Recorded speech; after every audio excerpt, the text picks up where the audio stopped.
हाँ तो प्यारे बच्चों, स्वागत है आपके एक और वीडियो में। तो पहला प्रश्न है हमारा, मस्तिष्क का कौन सा भाग बुद्धि एवं स्मरण शक्ति का केंद्र है। तो मेरे प्यारे बच्चों, इसका सही आंसर हो जाएगा प्रमस्तिष्क गोलार्ध। दूसरा प्रश्न है, मस्तिष्क का कौन सा भाग ताप नियमन, जल संतुलन तथा भूख नियंत्रण आदि अनैच्छिक क्रियाओं का नियंत्रण करता है। तो मेरे प्यारे बच्चों, ये हो जाएगा डाइएनसेफेलॉन। क्या हो जाएगा? डाइएनसेफेलॉन। अगला प्रश्न है, सामान्य मनुष्य के मस्तिष्क का भार होता है। तो मेरे प्यारे बच्चों, 1300 से 1400 ग्राम। क्या होता है? 1300 से 1400 ग्राम। अगला प्रश्न है, मनुष्य के मस्तिष्क का कौन सा भाग सर्वाधिक विकसित है। तो मेरे प्यारे बच्चों, ये आंसर सभी को पता है, ये है सेरिब्रम, प्रमस्तिष्क। क्या? प्रमस्तिष्क। अगला प्रश्न है, यदि किसी मनुष्य में प्रतिवर्ती क्रियाएं नहीं हो रही हैं तो उसके तंत्रिका तंत्र को कौन सा भाग क्षतिग्रस्त हुआ है। तो मेरे प्यारे बच्चों, इसका करेक्ट आंसर होगा मेरुरज्जु। कौन सा? मेरुरज्जु। अगला प्रश्न है, मेडुला ऑब्लांगेटा नियंत्रण करता है। तो मेडुला ऑब्लांगेटा जो है हमारी सभी अनैच्छिक क्रियाओं को नियंत्रित करता है।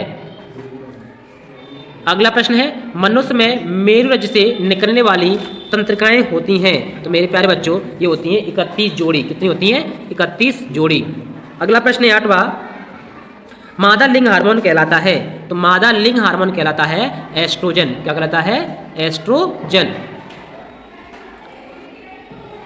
अगला प्रश्न है मेरे प्यारे बच्चों, उस हार्मोन का नाम लिखिए जो बिना निषेचन के बीज रहित फल प्राप्त करने के लिए प्रयोग किया जाता है। उस हार्मोन का नाम लिखिए जो बिना निषेचन के बीज रहित फल प्राप्त करने के लिए प्रयोग किया जाता है। तो मेरे प्यारे बच्चों, वो सही होगा हमारा ऑक्सिन। कौन सा हो जाएगा? ऑक्सिन। Option number B. निम्नलिखित में से कौन फलों को पकाने में सहायक होता है। तो इसमें से फलों को पकाने में सहायक होता है, वो होता है एथिलीन। क्या होता है? एथिलीन। अगला प्रश्न है, इंसुलिन हार्मोन स्रावित होता है। तो इंसुलिन हार्मोन मेरे प्यारे बच्चों कहाँ से निकलता है? लैंगरहैंस की दीपिकाओं से निकलता है। आग्नेयाशय के लैंगरहैंस की दीपिकाओं से निकलता है। ऑप्शन नंबर सी।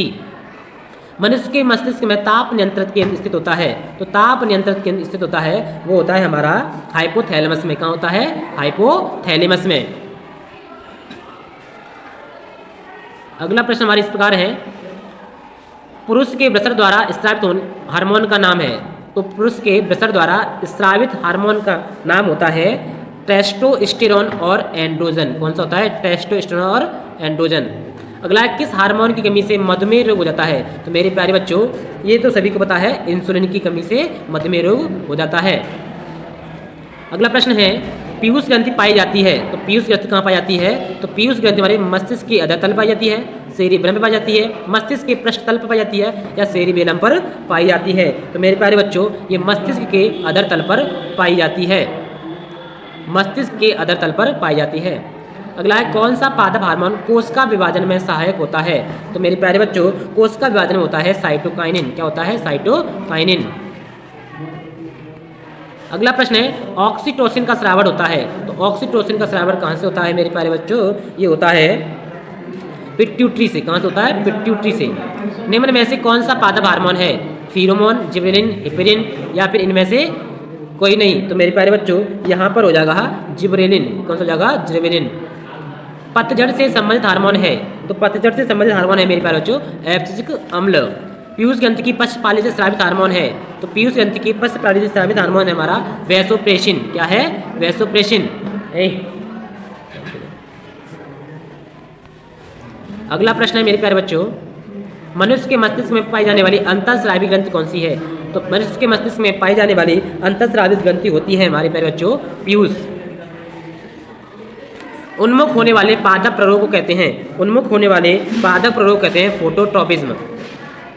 कैल्शियम और फास्फोरस के उपापचय के नियंत्रण हेतु हार्मोन स्रावित होता है। तो कैल्शियम और पैराथायरॉयड, आंसर क्या जाएगा हमारा? पैराथायरॉयड। अगला प्रश्न है, थायरॉक्सिन हार्मोन की कमी से कौन सा रोग हो जाता है। तो सभी को पता है, घेंगा रोग हो जाता है। कौन सा हो जाता है? घेंगा रोग हो जाता है। अगला है, निम्नलिखित में कौन सा पादप हार्मोन है? इंसुलिन है, एस्ट्रोजन है, थायरॉक्सिन है, या साइटोकाइनिन है। तो पादप हार्मोन कौन सा हमारा? साइटोकाइनिन है। दो तंत्रिका कोशिका के मध्य खाली स्थानों क्या कहते हैं? तो उसे क्या बोलते हैं? सीनेप्स कहते हैं। क्या बोलते हैं? सीनेप्स कहते हैं।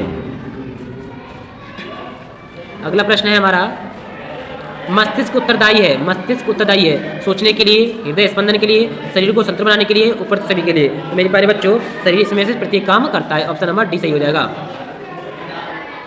अगला प्रश्न है शरीर की भंगिमा और संतुलन का नियंत्रण होता है। तो शरीर की भंगिमा और संतुलन का नियंत्रण होता है अनुमस्तिष्क के द्वारा। अगला प्रश्न है पराग नलिका की अंडाणु की ओर वृद्धि का कारण है। पराग नलिका की अंडाणु की ओर वृद्धि का कारण है। तो मेरे प्यारे बच्चों इसका आंसर सही हो जाएगा रासायनिवर्तन। अगला प्रश्न है पौधों पर से परिपक्व पत्तियों और फलों का झड़ना किस कारण होता है। तो ये होता है मेरे प्यारे बच्चों एब्सिसिक अम्ल के कारण। दो न्यूरॉन्स के मध्य संगम स्थल को क्या कहते हैं।